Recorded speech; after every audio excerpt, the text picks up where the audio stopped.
آج جاوید اختر صاحب کی ایک غزل لے کر حاضر ہوا ہوں کہ جدھر جاتے ہیں سب جانا ادھر اچھا نہیں لگتا، جدھر جاتے ہیں سب جانا ادھر اچھا نہیں لگتا، مجھے پامال رستوں کا سفر اچھا نہیں لگتا، غلط باتوں کو خاموشی سے سننا حامی بھر لینا، غلط باتوں کو خاموشی سے سننا حامی بھر لینا، بہت ہیں فائدے اس میں مگر اچھا نہیں لگتا، مجھے دشمن سے بھی خودداری کی امید رہتی ہے، مجھے دشمن سے بھی خودداری کی امید رہتی ہے، کسی کا بھی ہو سر قدموں میں سر اچھا نہیں لگتا، بلندی پر انہیں مٹی کی خوشبو تک نہیں آتی، یہ وہ شاخیں ہیں جن کو اب شجر اچھا نہیں لگتا، یہ کیوں باقی رہے آتش زنوں یہ بھی جلا ڈالو، یہ کیوں باقی رہے آتش زنوں یہ بھی جلا ڈالو، کہ سب بے گھر ہوں اور میرا ہو گھر اچھا نہیں لگتا، جدھر جاتے ہیں سب، جدھر ایک بھیڑ جا رہی ہے لوگوں کی، جس طرف سفر کر رہے ہیں زندگی کے راستے پر، جدھر جاتے ہیں سب جانا ادھر اچھا نہیں لگتا، نہیں لگتا ہے، اچھا نہیں لگتا، مجھے پسند نہیں کہ میں بھیڑ کا ایک حصہ ہو جاؤں،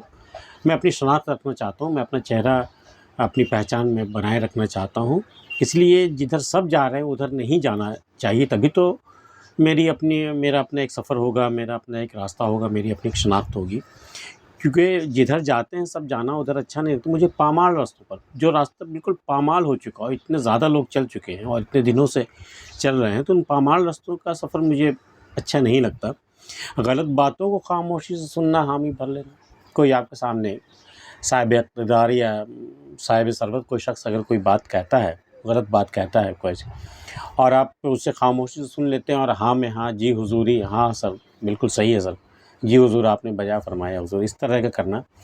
اس میں فائدے بہت ہیں، یہ اس طرح کی خوشامدانہ اگر آپ کا مزاج ہے اور اس طرح کا آپ کرتے ہیں تو بہت فائدے ہیں اس میں، آپ دیکھتے ہوں گے آپ کو کتنے فائدے مل رہے ہیں اس میں، غلط باتوں کو خاموشی سے سننا حامی بھر لینا، بہت ہیں فائدے اس میں مگر اچھا نہیں لگتا، لیکن جو باضمیر شخص ہیں، جن کا ضمیر ابھی زندہ ہے،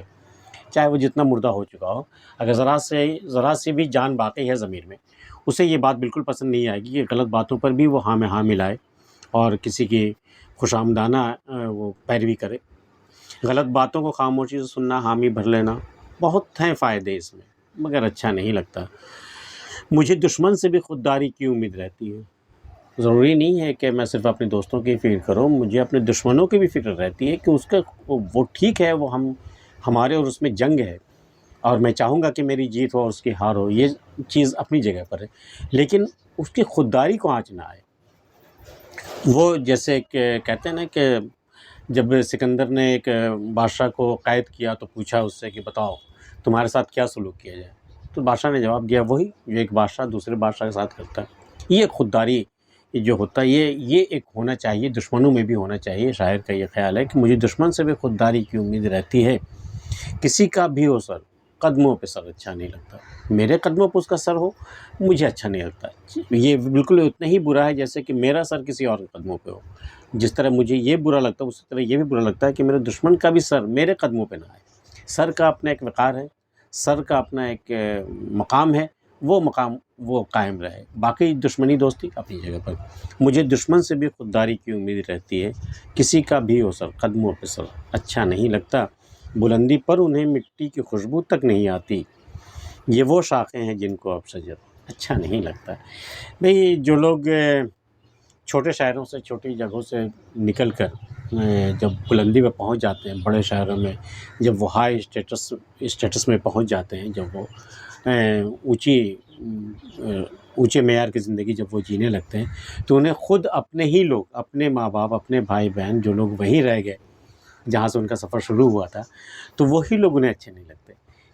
یہ بھول جاتے ہیں کہ آپ اسی پیڑ کی شاخ ہیں جو آپ یہاں پہنچے ہوئے ہیں، بیچارے وہ وہیں رہ گئے، لیکن اب وہ خود ہی اس سے مطلب بالکل تحقیر کی نظر سے دیکھتے ہیں کہ بھئی یہ تو کیا گھٹیا لوگ ہیں، یہ بالکل ان پڑھ لوگ ہیں، یہ دیہاتی لوگ ہیں، یہ چھوٹے لوگ ہیں، چھوٹی سوچ ہے، یہ غریب لوگ ہیں، تو جو لوگ بلندی پہ پہنچ جاتے ہیں وہ اپنے ہی لوگوں کو اتنی حقیر نگاہ سے دیکھنے لگتے ہیں کہ بلندی پر انہیں مٹی کی خوشبو تک نہیں آتی. وہ یہی بھول جاتے ہیں کہ ہم کس مٹی کے بنے ہیں اور یہ مٹی کی خوشبو ہے اگر ان لوگوں میں یا نہیں ہے اور ان سے کوئی وابستگی بھی ہے ان کی، وہ بھول جاتے ہیں. بلندی پر انہیں مٹی کی خوشبو تک نہیں آتی. یہ وہ شاخیں ہیں جن کو اب شجر اچھا نہیں لگتا. یہ کیوں باقی رہے آتش زنوں یہ بھی جلا ڈالو. آتش زن آگ لگانے والے، آگ لگانے والے، فسادی، دنگائی لوگ، تم نے تو سب کے گھروں کو آتش مطلب آگ لگا ہی دی ہے. چلو ٹھیک ہے، سارے بے گھر ہو گئے، تو میرا گھر تم نے کیوں چھوڑ دیا؟ میرا گھر صرف بچا ہوا ہے اس بستی میں. یہ سب بے گھر ہو تو سارے لوگ بے گھر ہوں اور میرا گھر باقی رہے، اچھا نہیں لگتا. اسے بھی جلا ڈالو. یہ کیوں باقی رہے آتش زنوں یہ بھی جلا ڈالو. یہ سب بے گھر ہو میرا ہو گھر، اچھا نہیں لگتا. جاوید اختر کی غزل آپ کو کیسی لگی ہمیں بتائیے گا. اگر آپ نے ہمارا چینل سبسکرائب اب تک نہیں کیا تو کر لیجیے گا. ملتے پھر کسی اگلی ویڈیو میں، تب تک کے لیے اللہ حافظ.